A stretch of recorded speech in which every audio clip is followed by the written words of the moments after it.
নিশ্চয় আল্লাহ রাব্বুল আলামিন শিরকের গুনাহকে মাফ করেন না, কিন্তু অন্য যে কোনো বড় গুনাহ হোক আল্লাহ পাক যাকে ইচ্ছা মাফ করতে পারেন, যাকে ইচ্ছা আল্লাহ মাফ করতে পারেন।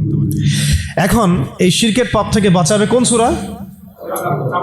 সূরা কাফিরুন। রাতের বেলা তেলাওয়াত করতে হবে অন্তত একবার। রাতের আরো অনেক আমল আছে, এটা তো আপনারা জানেনই।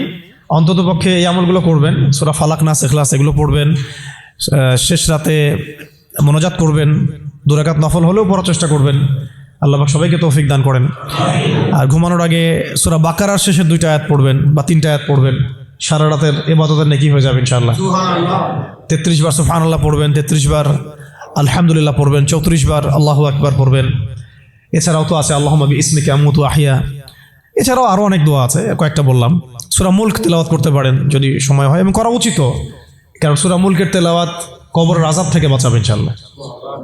এগুলো আমল করবেন। আমলটা বাড়ানোর চেষ্টা করতে হবে এই কারণে যে যার আমল বেশি তার মধ্যে নূর বেশি, আল্লাহ পাকের মারিফত বেশি, তার মধ্যে দ্বীনের ফিকিরও বেশি থাকবে, এবং তার দোয়াও বেশি কবুল হবে ইনশাআল্লাহ। সে আল্লাহকে পাবে, কাছে পাবে।